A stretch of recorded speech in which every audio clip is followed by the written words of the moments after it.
About a year ago, the Jackson family of Maine invited me to join them at Walt Disney World, and Kevin bought me a 4-day military pass. Kevin is active duty, so was entitled to buy his and a few more, and this is the coolest park ticket ever. I had 1 day left on it, but it expired on June 30th, so I had to get on it despite the crowds at this time of year. It finally came down to I had to be there Friday or lose it. Wanting to make maximum use of the 1 day, I decided to drive down the day before so I could at least have a chance of making it to the Magic Kingdom for rope drop. I also intended to close the day at Illuminations, so I booked this second night so I could stay over instead of hitting the road for 2 hours after this, what was going to be a long day. I had intended to go to Kissimmee directly from and after my chiropractic appointment, since that was 12 miles down the same road, but I couldn't get ready in time, so I had to come back home after the appointment. Thus it was 2:45 before I finally got the carrier mounted to the car, loaded the ECV, packed clothes and various electronic devices and chargers and cables and a few supplies, and was on the way out of the drive. I made good time, running just below my fastest time at my 1-hour checkpoint. There was little traffic, and it was a beautiful, bright, sunny day, more enjoyable after the cloudy, stormy days that started the week and drenched most of Florida with heavy downpours. As I drove through the commercial section of 192 on the Westgate side, I decided I would go directly to the newly opened Art of Animation Resort to check it out, having good sun and probably great light to shoot in, or out, and it was. The road into the resort was partially blocked and had construction crews working on it as I entered. And I was welcomed by the security guard at the gate, but advised that parts of the resort were still under construction and were off limits. From the gate, you drive directly at the facade of the main lobby, which faces west, so the late afternoon sun was lighting it brilliantly and evenly, and I got some great shots. I found a parking spot, set up my scooter, and headed back towards center stage. Grabbed a couple of big shots, and as I was roaming about looking for more, I noticed a small group of people around an easel out in front of the main entrance, where the waiting spot is for Magical Express and other drop-offs and pickups. I scooted over, and it was a family, and they were awaiting their departure, and one of the sons was drawing on the easel. I looked about and spotted several easels out front, and apparently in a wonderful move, Disney has decided to provide these for use by waiting guests along with paper and pencils. Much later, at the end of my visit, as I exited, I saw a cast member reloading the paper on the easels, and one of them had an attachment on the side showing a step-by-step how to draw Nemo. I just love this. Great move. I stayed outside and headed to my right, along paths to the first theming elements I saw, those from Cars, and saw almost every major character and location from that movie and got great shots. The theming is exceptional, and it really takes you right into that world.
I passed on through that area and out the backside to the perimeter path of the resort, looking across the lake at Pop Century and catching a couple of signs along the path, much like the signs that line the walk along the opposite side of the lake, but here giving details about the movie Cars as opposed to events of the decades as at Pop. I followed Route 66 signs to the Big Blue Pool and again was met with the most delightful theming and characters, this time from Finding Nemo.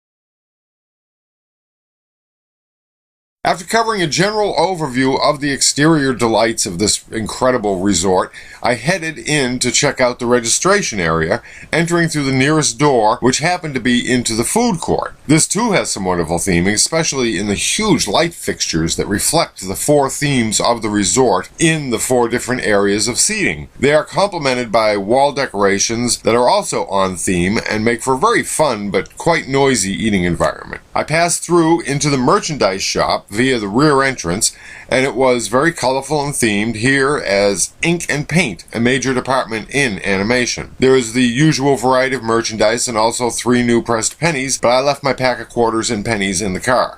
And I couldn't find any magnets of the style I like or any type specifically for this resort. I moved out into the main lobby of the resort. This is actually a bit smaller than I expected. I would estimate it is smaller than that of Pop, maybe even half the size, but it has been quite a while since I've been to Pop, so I can't really be sure. The decor is excellent, colorful, and fascinating for anyone interested in drawing or animation. I had come in the backside, so was starting with the 2 walls of finished full-color drawings and working back to the most basic initial animation sketches, which for me were also the most exciting. I so love drawing, and to see the first roughs of so many of these now familiar characters, in some cases hints of their origin, was such a thrill. I first took the big picture, the overall conglomeration of the wall of enlarged drawings, and then started breaking it down into sections, and then I started individual sketches, and that was when it really got amazing. In almost any, simply the beauty of the line, the grace of the form created with a pencil stroke or some scribbles, the volumes created on a flat surface. Several were quick sketches of multiple poses of one character that captured not only form but personality, and some, a couple, showed an incredible development of the basic concept of the character, how a cow's head led to a tractor for one. As I was losing myself in my viewing, a cast member asked if I wanted him to take a picture of me in front of the wall, and I delightfully accepted, although I hadn't even thought of it. Good idea. But where? Which one? Where along that long exhibition of such wonderful drawings? I finally picked a spot, moving us about 20 feet down, and he took a couple of shots. We chatted for a bit, and then he asked if I'd seen the drawing class over at the end of the registration area, an area I'd glanced at and assumed was the usual kids' TV area to keep them entertained while the parents checked in. But it wasn't. He told me it was a drawing class, and I bid him goodbye as I raced over. The instructor was just finishing up, and again, I figured this was going to be like the classes at the studios, and I called out for a spot in the next class, but it wasn't to be. This is a more formal class, and it was over. The instructor had to move on to his next job, which I soon found out what that was. I did chat with him a bit and got some details, which I happily pass on to future guests. The instructor's name is Jason, and he's a Disney animator, or was, and moved on to merchandising some 10 years ago. But it turns out that his role in merchandising, at least now, is creating drawings of characters for sales in the shop. He has added to that with this new gig, doing drawing classes in the lobby of the Art of Animation Resort every day except Tuesday and Wednesday at 11, 2, and 5. No charge, materials provided, and most importantly, instruction provided. So any future guests or visitors, be sure to take advantage of this special feature at AOA. I went back to viewing the registration area and looking for shots, and was brought up short when I noticed a cast member dancing to the music. Hey, it's Disney, there's always music. I chatted with her a bit, and some others came around, and we were all dancing, and then there was Jason, who showed up in a fez, with an easel and an announcement, the artist of the day. A small motorized mater drove across the floor and delivered to him the scroll, and he retrieved it and announced the winner and revealed her drawing on a frame on the easel. She was awarded a fancy certificate, and her work was put on display down in the drawing class area at the entrance to the lobby. Pretty cool. By the way, the winning entry just happened to be a drawing of Mater, so I'm a bit suspicious of the judging here. A few more shots, then I noticed it was about 6, and I decided I would check out the food court and see if anything interested me. I had heard that the food here was better than the typical counter service fare, and after cruising past the many separate areas with distinct offerings, I would have to say it certainly looks like it is, and the prices are reasonable, even more so if you judge them on a Disney scale. Each specialty area, while counter service, is more akin to counter service if the counter happened to be located next to the stove in the kitchen of a fine chef. This is not fast food by any means, though quickly delivered, but with some real variety and even some rarities. I did get brought up short by the counter that offered personal pizzas, and I good-naturedly asked if they could make me a gluten-free pizza, expecting both of us to laugh it off. After all, this was a fine specialty counter, but instead, I got a very straight-faced, any kind you like, I'll get the chef. Chef Hoy came out, and he confirmed that he could do whatever pizza I wanted, and seemed a bit disappointed that I merely wanted a pepperoni pizza. Hey, if you haven't had one in years, what would you want? Some salad thing? Anyway, I then added New York pizza, not that Chicago crap. He carefully asked, "That's sort of well done, right?" I laughed, but I wasn't sure he really got it. He gave me a beeper to take so they could buzz it when it was ready. I went outside to have a smoke and chatted with a couple out there, and then a girl asked me for a light, and we chatted. She worked at Downtown Disney, T-Rex, and we talked about that. Great place, good meals there. The cheesesteak is excellent. And she said she was from Philly, and that their cheesesteak was excellent. And then I headed back in. Oh, I also grabbed a few more shots as the lighting was so great and the buildings were beautiful. Mine, mine, mine, mine, mine, mine, mine. I went back in and waited at the pickup counter of the pizza station, which also serves various pasta creations, and Chef Hoy spotted me and quickly disappeared back inside. I was chatting with a family also waiting for their special order, and the dad commented that apparently my pizza did have nothing on it. Took me a minute, but he noticed the chef there and that nothing was in his hands. Little joke there. Chef Hoy returned a few minutes later with my pizza on a plate. Everyone else gets it in a box. I got it on a plate. He asked if it was well done enough, and I saw that he did indeed think that New York meant well done. It doesn't. But happily, I received it and thanked him and headed over to the register. It cost $7.77. It was about a 12-inch personal pizza and gluten-free, but priced as were the regular pizzas, and I thought that was a pretty good deal. I found a table in the car section of the dining room, and I guess I was doing a lot of cars today.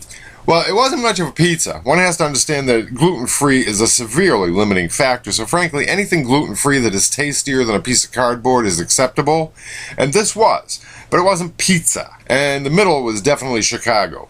But it was also definitely good enough to eat, and though I should have stopped at half of it, I thought about it and went ahead because it tasted so good, and I went ahead and ate the third quarter. I did enjoy it, but my stomach was a little stuffed later. And I plan to enjoy the last quarter tomorrow evening. I went back to the counter and got a to-go box for it. Time to leave. I headed over and checked into Motel 6, moved some stuff into my room, changed into my suit, hit the pool, because it was hot. It was loaded with about 20 young men playing some sort of game that involved one cannonballing into the others and tagging one, and that choice being made by some mysterious claim of color or brand or number or car or what. I approached and asked one of the guys near me if this was some football team or something, and he said it was wrestling. I said, "Oy." I jumped in and swam about a bit, returned to my room, hit the computer, wrote this, checked out my pictures, and watched TV. I'd abandoned plans to go back over to the TTC at 10 to watch and video Wishes, as I had intended to, but I was just pooped. Plan is to be up early tomorrow to be at the Magic Kingdom for rope drop at 9 a.m.